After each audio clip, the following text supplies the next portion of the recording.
বিয়ের পরে কি সব বাজে স্বভাব ছেড়ে দিয়েছেন? নিজেরাই বুঝি নাই কবে প্রেমে পড়ছি। হঠাৎ পৃথিবীতে কেউ না থাকলে আমি একা নিজের সাথে মজা করে থাকতে পারবো। প্রথম আঘাতটা আসে প্রথমে গরিব মানুষের উপরে, তারপরেই শিল্পীদের উপরে। পরে শিল্পীদের চেয়ে বেশি গরিব আর কেউ নাই। সবাই আছে কে কতটুকু সাইজের প্যান্ট পরলো আর কার গায়ে ওড়না আছে এসব নিয়ে। সো দিস ইজ সিলি, আমি জানি না। সো শিল্পের উপরে সবার আগে আঘাত আনে। কোনো অ্যাওয়ার্ডও পাইনি, নমিনেশনও পাইনি, আমি দেখতে আসছি, তার মানে খুব ভালো লাগছে। বর্তমানে ব্যস্ততা কি নিয়ে? অফকোর্স একটা জিনিসই আমি পারি, গান। সেই গান নিয়ে ব্যস্ততা চলছে। সামনের বছর জানুয়ারি ফেব্রুয়ারিতে একসাথে 4-5টা গান আসবে। So this is high time. এখন সব রেকর্ডিং চলছে এন্ড অল। এই আমাকে দেখে কি গরম লাগা উচিত ছিল? সেরকমই তো, মানে নতুন নতুন বিয়ে করেছেন তো ওই জন্য না, আসলে কি হয়েছে ব্যাপারটা হলো, আমরা যারা গান করি আমাদের মানে সবকিছু হচ্ছে এতটুকু। সো আমাদের এই ঠান্ডাটাকে মেনটেন করতে হয়। যদি আমার আজকে ঠান্ডা লাগে, আমার 1 মাস গান গাওয়া হবে না। My career will be down for 1 year. So আমাকে এই জিনিসটা খেয়াল রাখতেই হয়। বিয়ের পরে কি সব বাজে স্বভাব ছেড়ে দিয়েছেন?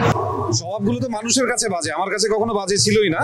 এবং আমার যে সহধর্মিনী, সে আমাকে আমার মতো বলে আমাকে ভালোবেসেছে। সো বদলানোর কোনো প্রয়োজন দেখছি না। কেমন যাচ্ছে বৈবাহিক জীবন? Fantastic, superb, romantic, awesome, thrilling. Well, she is a writer. সে বই লেখে, তার অনেকগুলো মৌলিক বই আছে। তো তার কবিতা লেখা, তার বই লেখা আমার পছন্দ ছিল। And as a person, she is very simple. She doesn't know how to go for a makeup, কিভাবে ড্রেস, কোনটা কম্বিনেশন করতে হয়।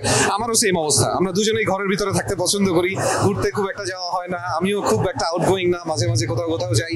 So that's it, it's a beautiful life. আমরা দুজন ঘর কোনো মানুষ একসাথে মিলে গেছি, এটা সুন্দর।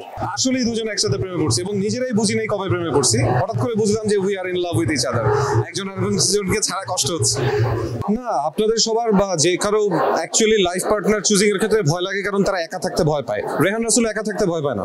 পৃথিবীতে কেউ না থাকলে আমি একা নিজের সাথে মজা করে থাকতে পারবো। সো আমার ওই ভয় নাই। আমি শুধু আনন্দ পাই মানুষকে কাছে পেলে। মানে আমি যেই আনন্দটা ছিলাম, যেই ভালোটা ছিলাম, আমি তার চেয়ে অনেক বেশি ভালো আছি আমার সাথে আমার স্ত্রী বা আমার ওয়াইফ আছে বলে। পরিবারের মধ্যে আমার বড় বোন গান গাইতো, আমার আম্মা গানের খুব ভক্ত ছিলেন। মানে তিনি গাইতেন না, কিন্তু তিনি শুনতেন। প্রবাবলি জেনেটিক্যালি আমি ভেতরে নিয়েই বড় হয়েছি। আমার যখন 7-8 বছর 9 বছর বয়স, তখন আমি আমাকে আবিষ্কার করেছি যে আমি রেগুলার গান শুনি। কেন কি জন্য গান শুনতাম, পাশের বাড়িতে বাজাতে থাকতো সেটাও খেয়াল করে শুনতাম, বা কোথাও এক জায়গায় দোকানে হচ্ছে আমি দাঁড়িয়ে যেতাম শুনতে। কিভাবে যে সৃষ্টি হয়েছে ভালোবাসাটা আমি জানি না, বাট ভেতর ছিল, সবসময় ছিল। এখন একটা মিউজিক, একটা গান বের করা, একটা মিউজিক ভিডিও করা, ইটস আ টাফ থিং। মানুষ অনেক কিছু ম্যানেজ করে। তো আমি আর পৃথ্বীরাজ মিলে যখন গানটা তৈরি করলাম, হ্যাঁ গানটার সুর করা আমার ছিল, লেখাও আমার ছিল, গেয়েছিও আমি, কিন্তু মিউজিক অ্যারেঞ্জমেন্ট এন্ড ভিডিও ছিল পুরো পৃথ্বীরাজ চৌধুরীর। তো এই আমরা যখন এই কাজটা করি, তখন আমরা কেউই চিন্তা করিনি। আমাদের কাছে এটা ছিল যে ভাই এই গানটা অনেকদিন ধরে আছে, চলেন করি, করে ফেলি, বের করে ফেলি। জিলাপি ওয়াজ তখন একটা ডাউন চ্যানেল ছিল, অনেকদিন কোনো কন্টেন্ট আসে না। আমরা জাস্ট নিজেদের মজার জন্য কন্টেন্টটা দিয়েছি and people loved it and still loving it. শিল্পীর জায়গা থেকে সব সময় অস্থির ছিল, কোনো সময় খুব একটা যে স্থির ছিল তা না। সব সময় অনেক কিছু উল্টাপাল্টা চলতে থাকে। এই দেশে যত ঝামেলা হয়, যত ঝামেলা হয়, প্রথম আঘাতটা আসে প্রথমে গরিব মানুষের উপরে, তারপরেই শিল্পীদের উপরে। কারণ গরিব মানুষের পরে শিল্পীদের চেয়ে বেশি গরিব আর কেউ নাই। পরে সবার আগে কে গান গাইতে পারবে না পারবে সেটা আসে, কিন্তু এত এত ধর্ষণ হয়ে আছে, সেগুলোর বিচারের জন্য কেউ এগিয়ে আসে না। সবাই আছে কে কতটুকু সাইজের প্যান্ট পরলো আর কার গায়ে ওড়না আছে এসব নিয়ে। সো দিস ইজ সিলি, আমি জানি না। সো শিল্পের উপরে সবার আগে আঘাত আনে। তো দেখা যায় যে এটা করতে পারবে না, সে এই গানটা গাইতে পারবে না, বা ওই জায়গায় গাওয়া যাবে না, এইখানে এই গ্রুপে একে নেওয়া যাবে না। এগুলো খুব বাজেভাবে আঘাত আনে, এতে আমাদের শিল্পের স্ট্যান্ডার্ডটা নিচে নামে আর কি। আপনি নিশ্চয়ই শাহরিয়ার নাজিম জয়কে চেনেন, অভিনেতা উপস্থাপক। ওনার সঙ্গে আমার গতকালকে কথা হচ্ছিল। উনি বললেন যে শিল্পীর জায়গা থেকে উনি সাবেক প্রধানমন্ত্রী শেখ হাসিনার কাছে জায়গা চাওয়ার চেয়ে মা বলেছেন তাকে, দরকার পড়লে ইউনূসকে উনি বাবাও বলবেন।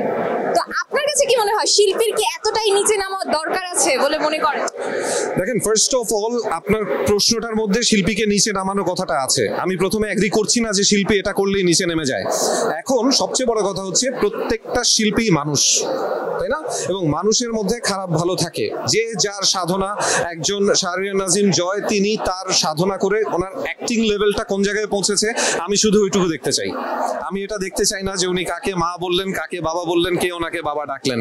এটা দেখে আমার কিচ্ছু লাভ হবে না, কোনো লাভ নেই।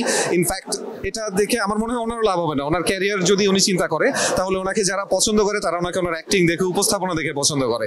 উনি কাকে কি ডাকলো সেটা নিয়ে কেউ মনে হয় না খুব একটা ব্যস্ত। আমার প্ল্যান হচ্ছে একের পর এক গান গেয়ে যাওয়া, যতগুলো সম্ভব আমি গান গাইবো এবং আমার সাথে কম্পোজাররা যদি আমাকে ডাকেন তাদের গান গাইবার জন্য, এই সৌভাগ্য যদি হয়, এটার জন্য আমি বলবো আমার ফ্যানদেরকে যে দোয়া করেন যাতে অবশ্যই কম্পোজারদের মনে হয় যে না, এই গানটার জন্য Rehan is suitable, he can sing the song and they will call for me, that's it.